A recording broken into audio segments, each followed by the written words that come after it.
Hello and welcome to Little Woolly Things. I'm so glad you are joining me today to talk about knitting, crocheting, whatever. I guess it's all knitting today. I am starting my afternoon with this lovely glass of, what is this? This is a Sumatra Mutu Batak, and I am drinking it out of a Snoot whiskey nosing glass. I bought this because when I was reading about these glasses, they said that it was designed to focus the aromas, so that you could really get the most out of the smell, the flavors. It was supposed to minimize something. I don't know. But I thought, if it can enhance the flavor of whiskey, maybe it can enhance the flavor of my coffee. So, I am trying it.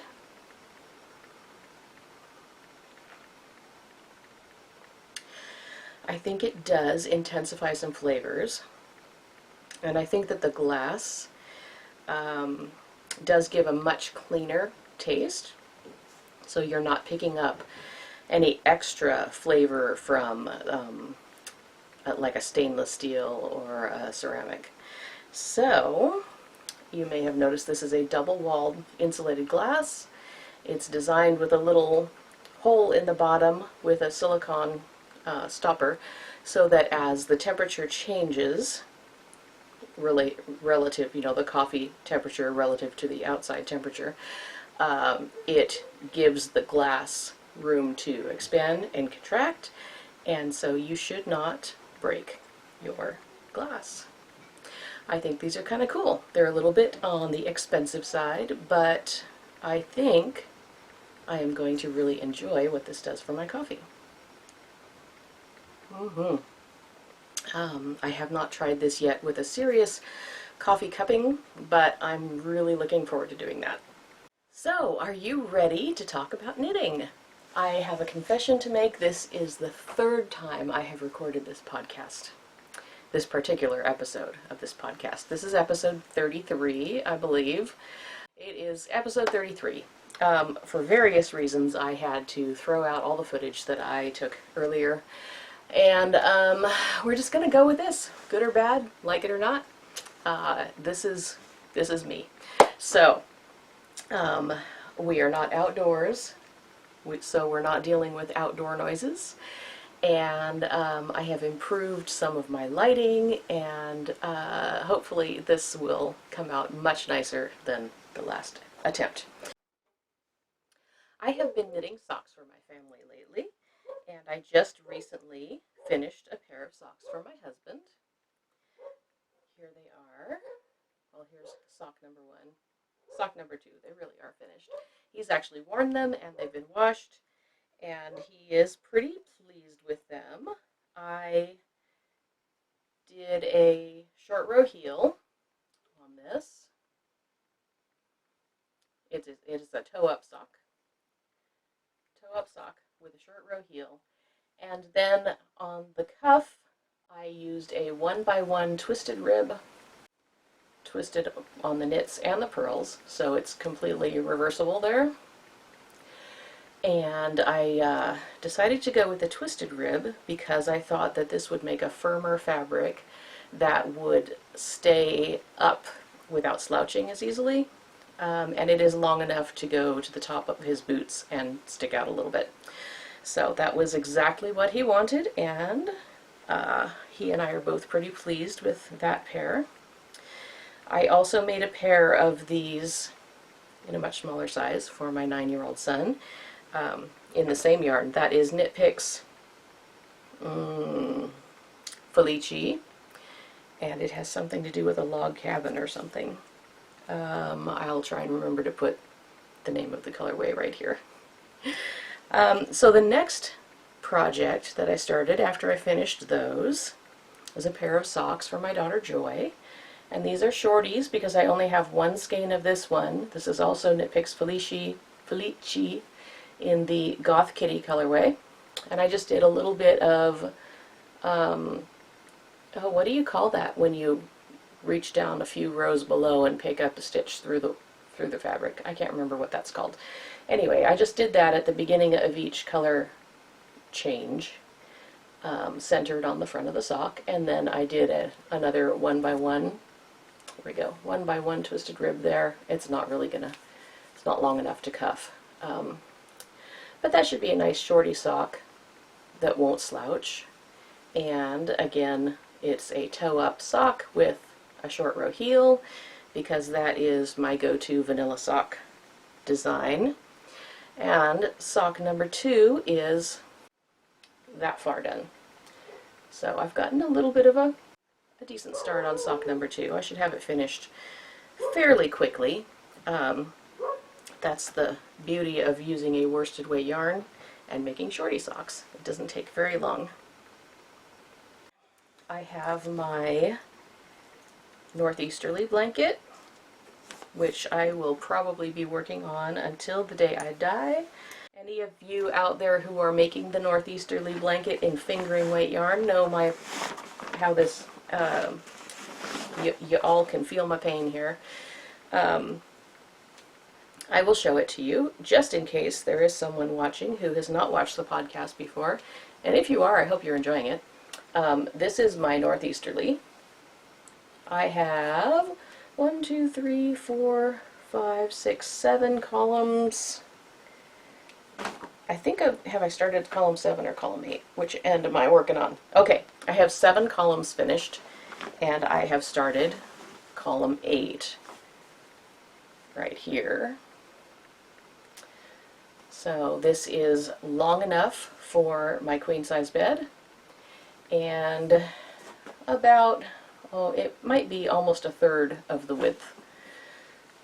So I just keep puttering away at it with my scraps, and someday it will be done, and I'll have to use a drone, up in the air to get a picture of the whole thing or something, but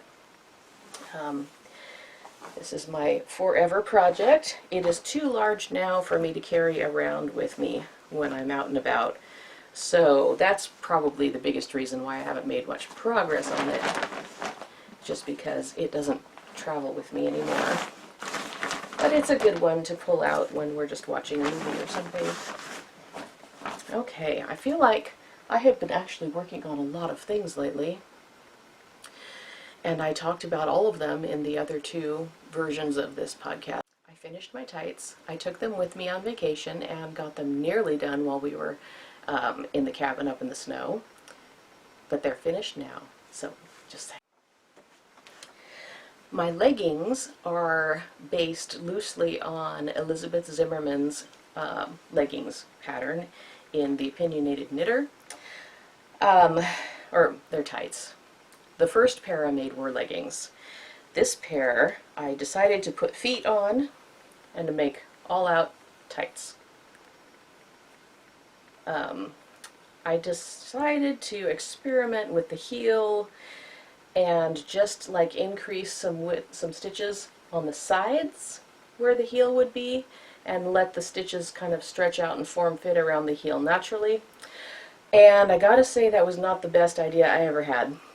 It does work, but it tends to slouch right there at the ankle, so I have to keep pulling them tight. I have thought about maybe taking out the toes and shortening this just a little bit to pull it a little bit tighter, to have a little less bagginess in that heel. I have thought about just cutting it right above where I did that weird heel and re-knitting the foot, or just turning them into leggings. I don't know. I might just deal with it the way it is. It was an experiment, and it does fit, and they're very, very comfortable. But I want to show you something that makes me super happy. I didn't really think that it was that big of a deal in my mind to match the stripes, but as you can see, from the toes all the way up to the waistband, the stripes match perfectly, and that makes me so happy.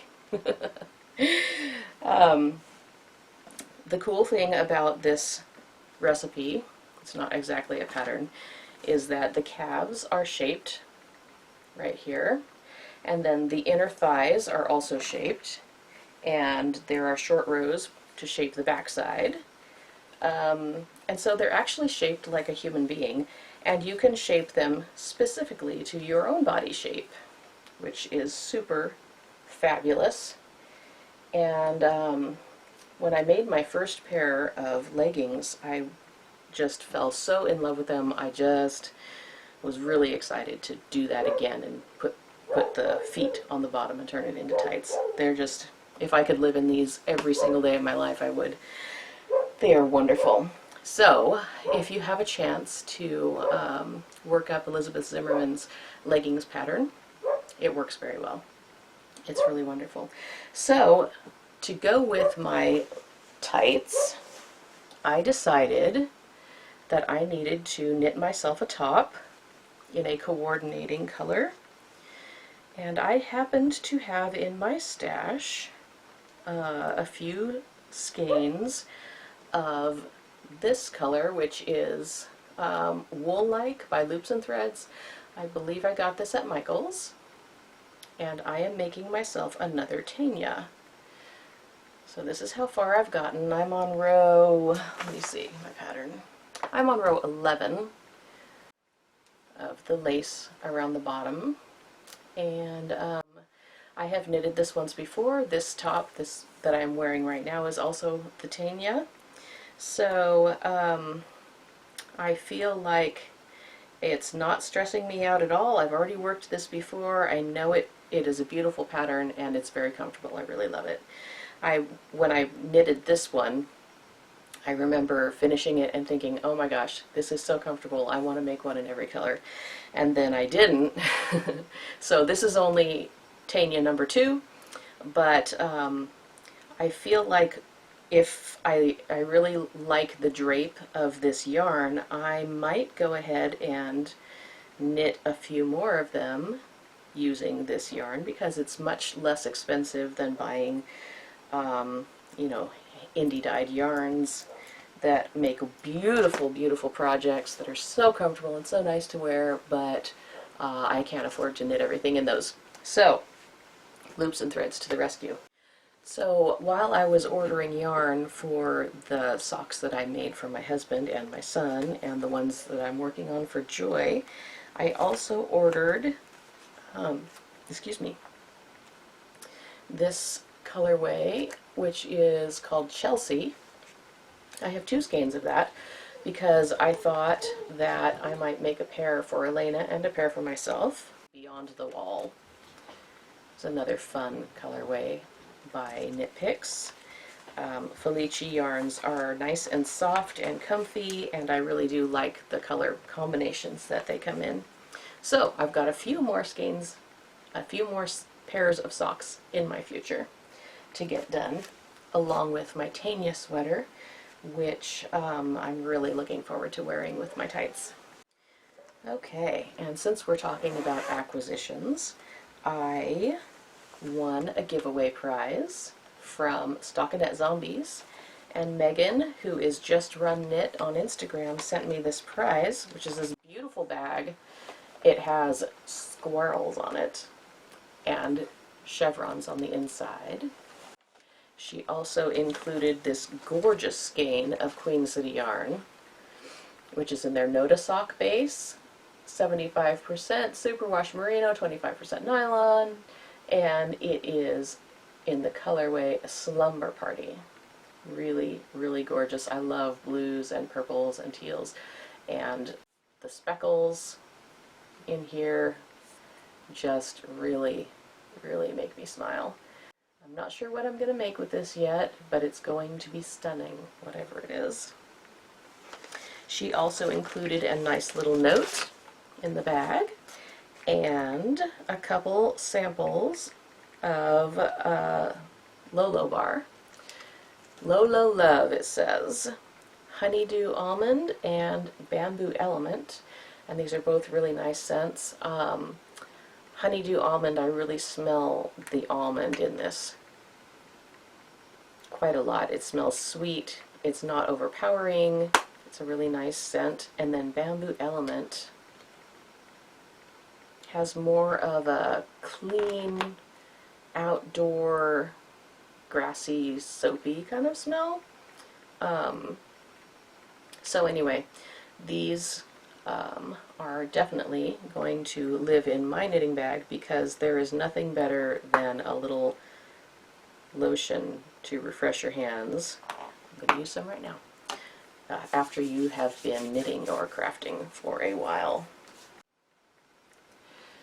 Other than knitting, I have been practicing my cello, and I have been cleaning my bedroom.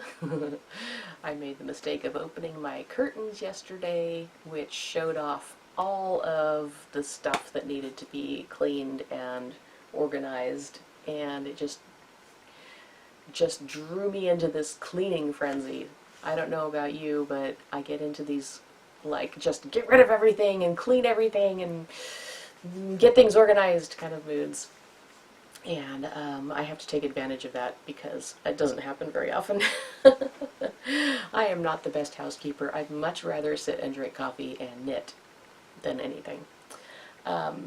So anyway, I scrubbed walls, I put together a load of stuff to go to the thrift store, and I ordered new vacuum cleaner bags because I'm out of vacuum cleaner bags. So I got some things cleaned out, and I got some things organized, and I got some things arranged so that I felt like I could actually record my podcast here in my bedroom, away from you know, noises.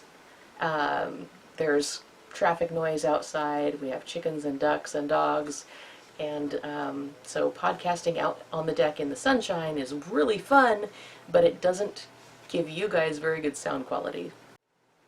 I have also been working on my Spanish language skills recently, and I discovered a website called lingopie.com, and I was feeling like with Duolingo I just wasn't getting enough listening practice. Like I can read the sentences that Duolingo wants me to translate, I can translate them, and then I can respond in Spanish, but when I'm actually with my friend from Colombia and she starts rattling full speed in Spanish at me, I have a really hard time hearing and translating quickly and then responding, and she thinks that I just don't know what she's saying when I just really need more time to process it.